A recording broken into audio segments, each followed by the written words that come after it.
Hello and welcome to Ageless Rock, a channel for megalithic fans who would like to see megalithic sites from a megalithic perspective.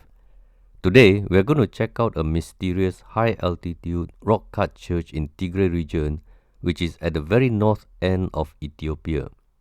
This site is called Maryam Korkor rock-cut church. Ethiopia has many rock-cut churches, but there seems to be no exact numbers I can find. You can find that it ranges approximately 150 rock-cut churches, and Gibraltar area in Tigray region has the highest concentration of rock-cut churches. I wish someone in Ethiopia can compile these rock-hewn churches and write about them in a blog so that the whole world can see these magnificent ancient sites. It is absolutely fascinating and puzzling at the same time. To hew bedrock is never easy with ancient tools, if that is even possible. But it seems like it was only easy to ancient Christians. In fact, it seems like it was so easy, ancient Ethiopians prefer hard to reach high altitude locations.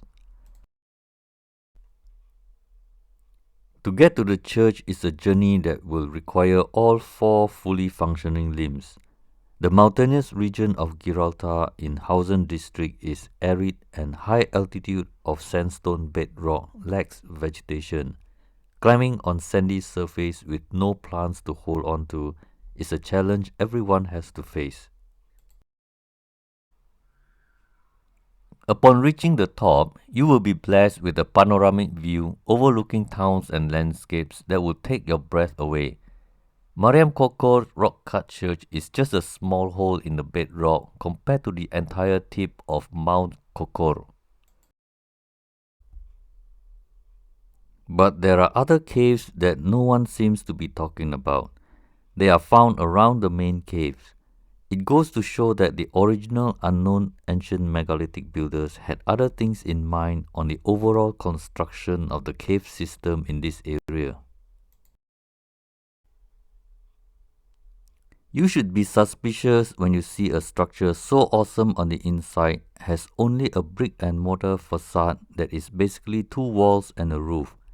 The ancient interior and modern exterior are the clues that technology for construction is so vastly different that it is clear they are from two different civilizations.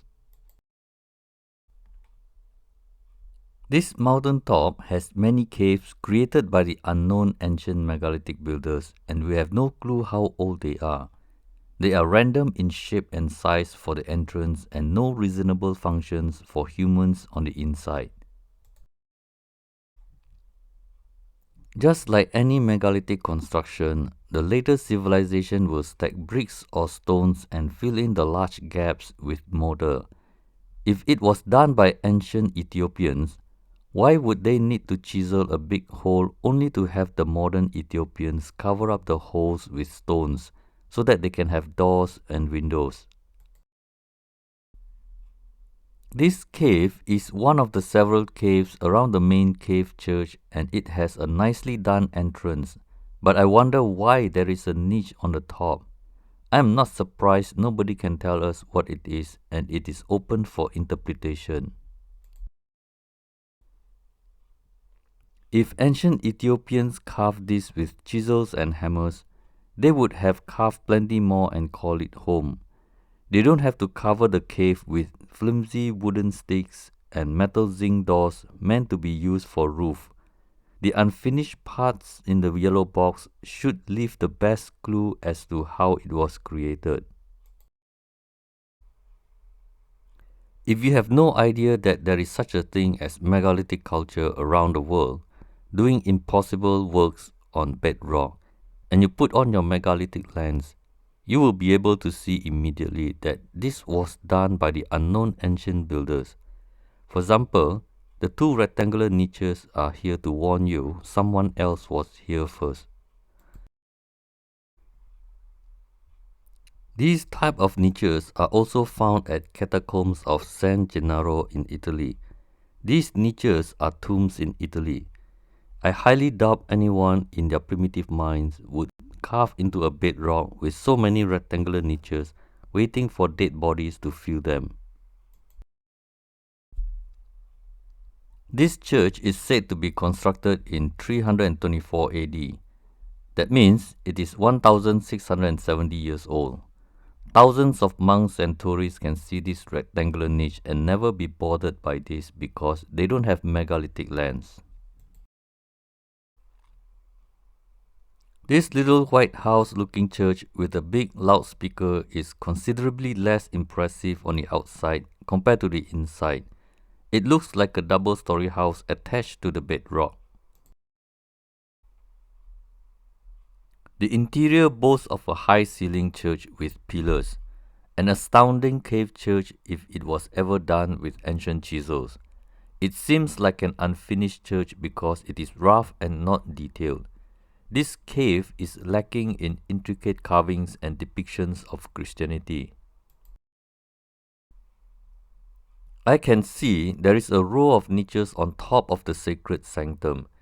It is the typical rectangular holes, I loosely call it gear track marks. You can check it out on my videos on gear track marks in comparison playlist. Carving a row of niches makes no sense, and carving them so high makes even less sense. Simple frescoes were drawn around them doesn't mean Christians carved them. Mural paintings were drawn approximately in the 17th century, so you can imagine before the first stroke of pigmented brush ever touched the cave, it was devoid of any Christian characteristics. No cross, no Jesus, no Mary, no paintings of saints or anything. It is pretty obvious to me that this monument was discovered and recycled by Ethiopians as a church or monastery. As much as I would like to believe that this cavity was carved out for worshipping God, I have a room full of doubts that the original unknown ancient builders had that in mind. How the ancient Ethiopians lived 1,000 years ago is still open for imagination. This church being the result of a monk and a chisel is open for debate. Maryam Korkor is not just a rock-cut church. It is a bedrock hollowed out with a massive undertaking, and we should not be guessing who carved this. The amount of chisels used should lead us to nearby mines and kilns. With all the metals they produce, Ethiopians should have plenty of metal pots and pans, cups and plates, forks and spoons, and plenty of metal jewelries dating up to 1,000 years ago. Well, that's all for today.